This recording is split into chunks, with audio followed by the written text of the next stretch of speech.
Death Club.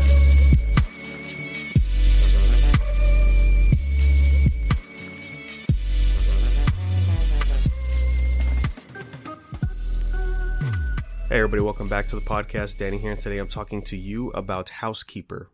So Housekeeper is written by Young Tak Chae and drawn by Hyun Yu.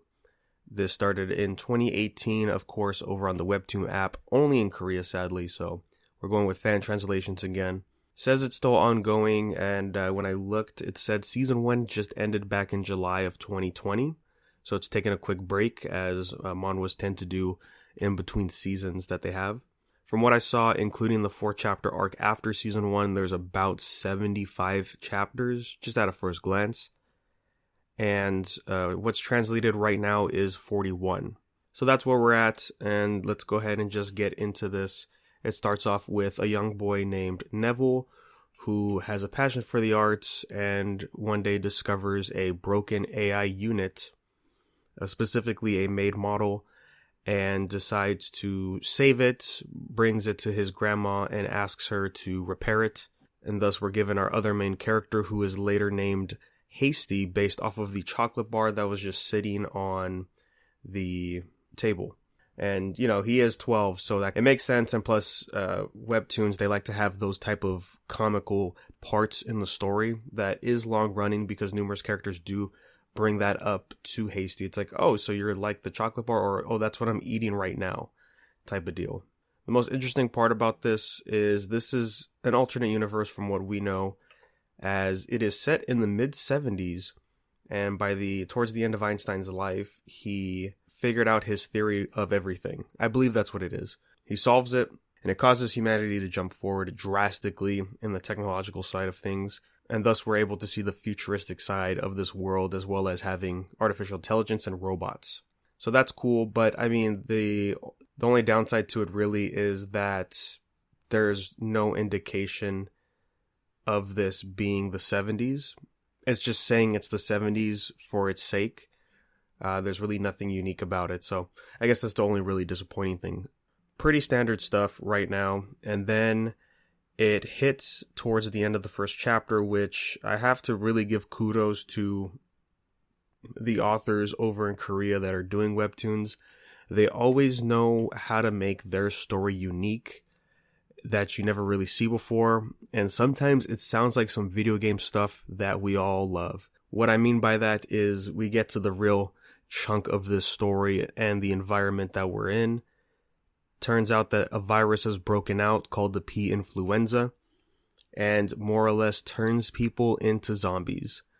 And unfortunately, Neville's grandmother Dorothy, she knew she had it, so she ends up killing herself. And then Neville also gets infected, but luckily he's with Hasty, so he should be safe and protected.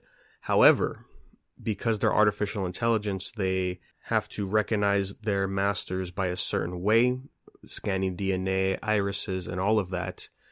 And, you know, because they're AI, they don't have a second guess type of feature where they're thinking, well, actually, let me think about it. No, it's all straight facts. And with that, Hasty looks at Neville, and all of that fails because this changes his DNA. Eyes turn black and red. So she doesn't recognize him, leaves him there in the middle of nowhere while everything's going on, walks away and tries to find him. And you know, she's noticing other robots are doing the same thing, but then something inside of her sparks, and this has to mainly do with what Dorothy did when she repaired her. And then she gets flashbacks of how Dorothy said, make sure you protect Neville at all costs. This snaps Hasty out of it, runs and rescues him. And so now the world's in peril with this zombie infection going on. More or less all it does is this turns them into the types of zombies that you would normally see. Your average zombie, I guess. Average stats. They eat things that are alive. They can't really eat normal food. That's where we're at. The world going into chaos, boards up all the areas, starts killing people. You know, months go by and we see a U.S. soldier, I guess not a U.S. soldier, but the world government soldier, comes into the area looking for any survivors in that section where we last saw Neville and Hasty. Boom, we see Hasty there, takes him to her master. Neville's infected. The guy freaks out, trying to kill him. And she says, no, don't do that. She's been logging all the days since it passed, and it's been almost a whole year at this point. And says, he's starting to get back his motor functions. He's starting to understand things I'm saying. The soldier's, kind of shocked. He's like, I've never heard of this before, so this is a unique thing. Tells her like, hey, don't worry, we're going to get rescued. We're going to figure this out. Of course, it's all a lie. He was just there to find any survivors to get rid of. And the survivor he was looking for was actually Hasty herself. The reason being, they used facial recognition across the area to try to find any people.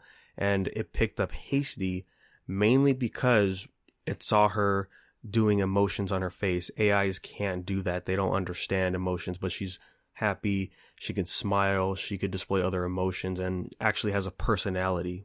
So all that is coming into play. A lot of stuff happens in between, and Hasty decides to take Neville and try to find a cure, because it's just horrible seeing that the rest of humanity has decided to get rid of all these people that are infected, because they're deemed as creatures, as it's called, essentially zombies, and Hasty believes that they're just sick. She can realize that and wants to find a cure. So takes Neville, and they start to travel in hope for a cure.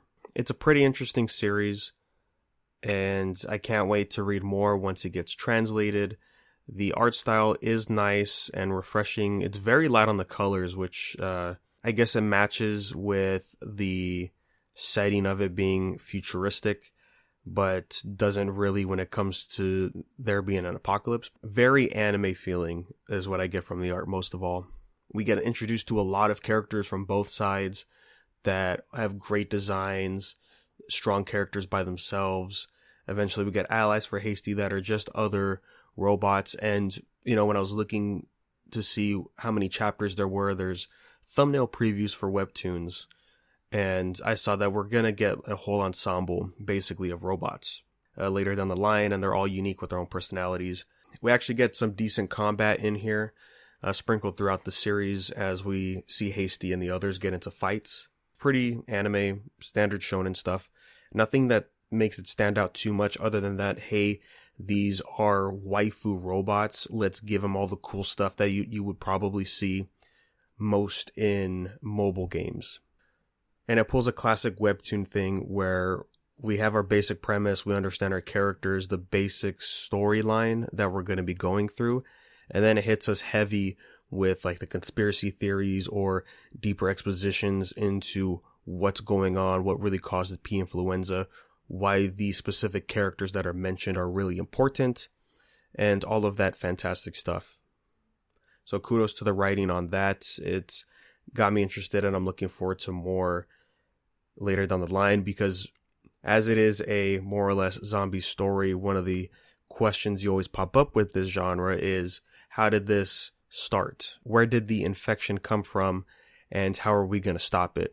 We did get an answer as to what's going on with the P influenza and what it really is. So that was nice to get right off the bat. But then there is more stuff going on in the background. So we're just going to have to wait and see when we get more of that stuff uncovered, which at the last chapter I read, which was 41, we were starting to get into more of that. Other than that, it has your standard stuff that you appreciate. Waifus that are robots, obviously, is the first one. And then there's good enough humor in between the interactions. A lot of stuff that you would expect once you see the personality of the characters, which is heavily displayed on their design. You already understand where the bickering is going to come from, where the laughs are going to be at. So that's really all I got to say today, guys. Looking forward to the rest and catching up to this series and just seeing where it goes from here, because you never know. With a webtoon, it could go all sorts of places. So thanks, guys, for listening. If you have any questions or comments, what do you think about this series so far? Go ahead and give us an email, unversepodcast@gmail.com. And of course, we'll talk about that on the next episode. And then you could give us a follow anywhere on social media at Unverse Podcast, and we'll let you know when those episodes drop. So thanks, guys, and we will catch you on the next one. I'm in a daydream, so I don't explain the things I've seen. They don't exist, I think, or are they pixels on a screen behind the visions in my eyes in a place I seldom be? Looking through my memories, I found nothing. Should I sell my soul to see if I can see you again? In a place that's real, in a place I feel, in a place where the time is standing still.